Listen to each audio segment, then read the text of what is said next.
When I was 16, I looked like this. And then when I was 18, I looked like that. I fell off hard. But a year later, we're back. In today's video, we're going to be talking about exactly how I gained all my muscle in the first place and then lost it all, and somehow how I've got back to that original point. So by the end of it, you're not going to make the same mistakes that I did. Let's go from the beginning. When I was 14, I was crazy skinny and I thought, yo, I'd be sick.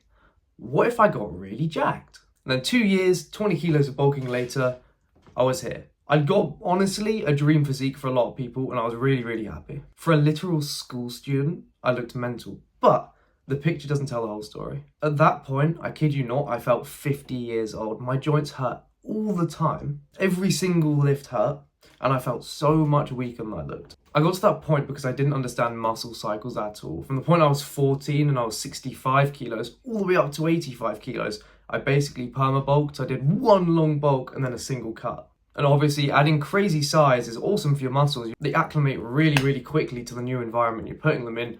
Your joints, nah, they don't do the same thing. So what you do have to do is do 8-week bulk, 8-week cut, 8-week bulk, 8-week cut. And every single time you get a little bit more massive, a little bit bigger, and then you don't end up being in the same position I was where, okay, I'm big, but everything hurts. That's the reason I ended up losing so much mass. I was so injured.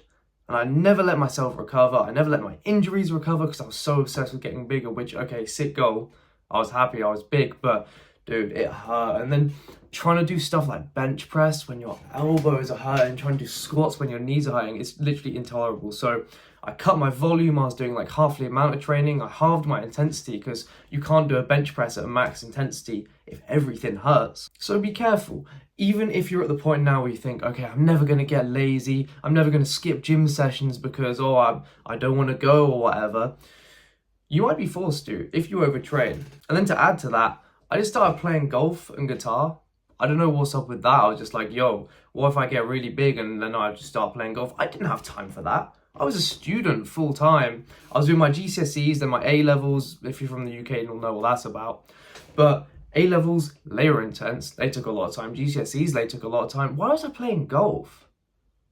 I had 4 hours to walk around a golf course when I was studying and meant to be going to the gym 6 days a week? Nah. Then another problem. So I'd been hitting the gym less because I was injured. I've been hitting the gym less because I was wasting time on just, you know what? I'm not going to call it a waste of time. If you love playing guitar, you love playing golf, it's not really a waste of time. You're only living once. Enjoy it while you're here. But another problem layered on top of it. My ego got so big because of how big I was that when I started deflating in muscle mass, when I started decreasing my size, I didn't really accept it. And I still went, okay, you know what? I still got abs. I'm still bigger than everyone else. That's okay. Who the fuck am I to accept what's okay? Why am I okay with being, slightly better than average? I'm going for the top. I'm trying to be like the biggest people I see on Instagram. I'm not trying to be the biggest person in my town. I wasn't even the biggest guy in my town at this point. But I'm not trying to be the biggest guy I know. I'm trying to be the biggest guy that anyone knows. What did 16-year-old me work so hard for?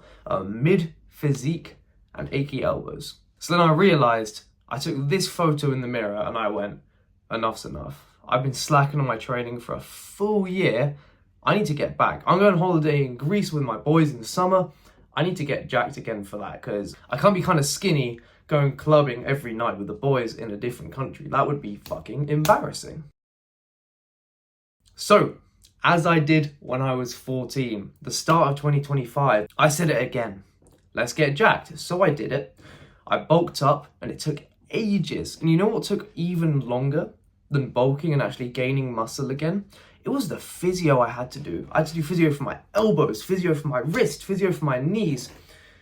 So, how do I actually manage it? Because I was having to do so much physio and also try and put on muscle mass at the same time. But you can't really do both. What I did is I started with the physio and then I just pushed as hard as I could without hurting my joints and just continued pushing through there. And this leads me to another thing, that there's not really an excuse to not train. So I've been going to an actual gym for like 4 years now.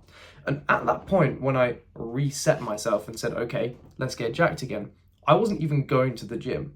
I was just doing push-ups. I got a significant amount of mass back in about 3 months, just doing push-ups. Just about enough to not hurt my elbows. And it worked. Every single day that I was doing push-ups, I got stronger, but it wasn't just like a muscular strength, which is what I'd operated on before. It was just, yo, today my joints, they feel less terrible. I could maybe do 4 push-ups. Okay, it was never 4 push-ups, but I started at 15. I probably got up to like 30 without any pain. And then I was like, okay, yo, let's get back to benching. All right, one more excuse before I finish with the excuses. Also, I was doing A-levels at the time. But what I've realized since is, who actually cares what grades you get? Like, okay, sure, you got your AP English and you got to get an A, you got to impress everyone with your A, but first off, no one is impressed by you doing well in the exams. It does not matter. The only people in the world who actually care about you getting high grades in exams is your future university. The only people that care about what university you go to are your employers.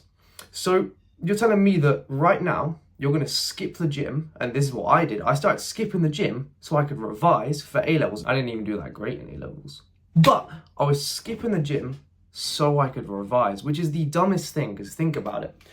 You're going to get higher grades because you skip the gym. Go to a better university so you can then land a better job. But the problem with the job is you still hate the job. There's not really any jobs out there, I realise this. Maybe you're a massive nerd, you love finance, and you're like, yo, I gotta work finance, bro, I love it. I'm gonna sit there and type on my computer. No one loves sitting there typing on their computer doing silly little gibbers, like talking about like the plus 3% percentage, and then we minus this, and you're working for a boss, you hate it. The most you're realistically gonna earn out of uni is 150k. Are you really skipping the gym right now for 150k a year versus like 140k? The grade's basically going to be the same. So conclusion, don't skip the gym so you can go to a better university, because you're still going to hate your job. You're still not going to earn that much money. So what I'm saying is, muscles get you confidence, beanies, healthy body. Working for your exams gets you a job you hate.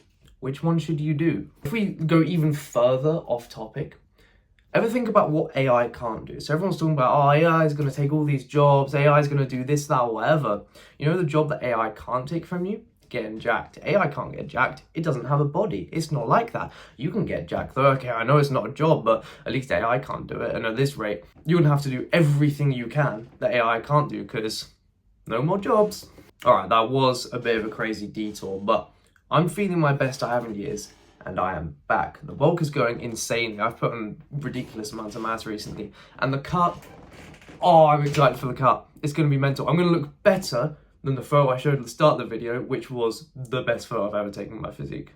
So if you stuck around to the end of the video for the sake of a little bit of advice, don't train every single set to failure. I know it's really fun to hop in the gym, hit 10 sets of bench press, every single one to failure. Nah, I know it's fun. It's gonna destroy your joints. Not worth it. Those ligaments, they're not surviving.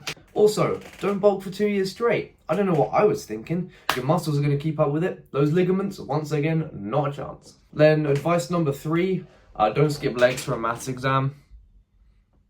I don't know, the beanies don't care how good you are at maths. Thank you so much for watching me talk about my physique and what you might be able to learn from it.